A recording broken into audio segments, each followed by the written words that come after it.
Hey, what's up, guys? Today, let's talk about what will happen if Joshua Van beats Alexander Pantoja. But before we get into that, let's talk a little bit about each fighter. First off, we got the champion, Alexander Pantoja. He's currently riding an 8-fight win streak and has 4 title defenses. He has wins over Brandon Royval, Brandon Moreno 3 times, Steve Usyk, Kai Asakura, and Kai Kara France. But the thing about him is, before he even became champ, he already fought all the top guys at the time. He fought Figueiredo, Matt Schnell, Askar Askarov, Manil Kopp, Alex Perez. Like, this guy was in there with the top of the top before he was even champion, which means majority of his title defenses will always be rematches. And I'm not gonna lie, I completely forgot that Pantoja beat Brandon Royval twice.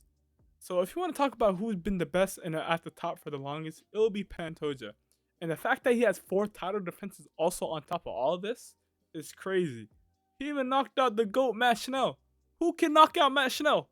But in all seriousness though, Pantoja is that guy for the flyweight division. And he's on pace to be the greatest flyweight of all time. Now, you guys might say Demetrius Johnson, but that's a story for another day. And on the other side of the octagon, we have Joshua Van. Fun fact, Joshua Van made his MMA debut when Pantoja was 1 fight away for fighting for the belt. And the fact that Joshua Van only has 17 MMA fights and he's fighting for a belt in the UFC is crazy. Not to mention, he just turned 24. And another crazy thing is, when he made his UFC debut, Pantoja was already champion. So that just shows the activity in Joshua Van and the dominance of Pantoja. Now, Joshua Van is the underdog in this fight, which makes complete sense. If you look at his old fights, you would see that he has a hard time against grapplers. I believe one of his first losses was against a grappler. And in that fight, he was getting ragdolled. But in Joshua Van's defense, that fight was his third MMA fight and over 4 years ago. But what would happen if Joshua Van wins this week? First off, I am completely against immediate rematches. No matter how much title defenses you got, if you lose, you're fighting the next contender. There's no such thing as I lost the belt and I'm getting a rematch immediately. Regardless if you got knocked out in the first round or you got dominated for 5 rounds straight. But with me saying all this, I know the UFC will give Pantoja an immediate rematch if he loses. But if Joshua Van wins, that puts him in a category as one of the youngest champions ever. And to have a guy like Pantoja on your resume at such a young age will only help your career. That would also mean he beat the number 5 pound for pound fighter, which would immediately put him in the pound for pound rankings and make him the youngest active fighter in the pound for pound rankings. But what does this mean for the UFC? First off, they got their first champion from Southeast Asia. Now, we all know how the UFC has been targeting that region for a long time.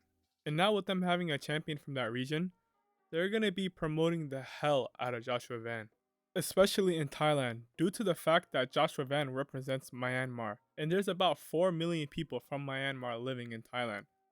So honestly, the UFC might make an appearance there. I wouldn't be surprised if they booked a UFC Thailand with Joshua Van headlining it.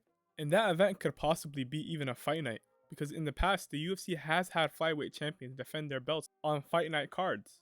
And I'm dead serious about this too. I honestly would not be surprised if the UFC goes to Thailand. That's just how bad they want this market. And obviously, on top of all this, Joshua Van becomes a champion. And he becomes a champion that Gen Z can relate with. One of the younger champions, this guy walks out the Chief Keef in his walkouts. Like, younger people can resonate with him. So I think the UFC would honestly use their PR team and just push this guy everywhere. So you're going to be seeing Joshua Van everywhere, especially because of his fighting style. This guy just goes there, boxes, and just grinds out a win and will do anything to win.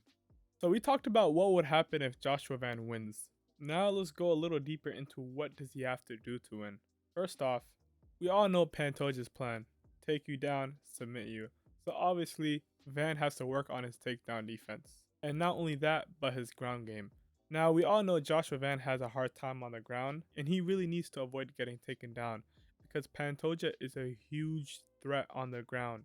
He's not just a grappler that'll hold you on the ground and just stall. This guy is going to be looking for that finish. With Joshua Van being a boxer, he has a better chance than a striker like Kai Kara France because boxing your stance is already a little lower, so it will help you defend the takedowns even more. But unfortunately, I believe Pantoja will be getting Joshua Van out of there pretty quickly. I think he's going to get him down, maybe possibly even in the first round. I wouldn't be surprised, honestly. That's just how good Pantoja is. and just kind of how green Joshua Van is. So yeah, I have Pantoja by first or second round finish. But that's everything from my side. I'll catch you guys in the next one.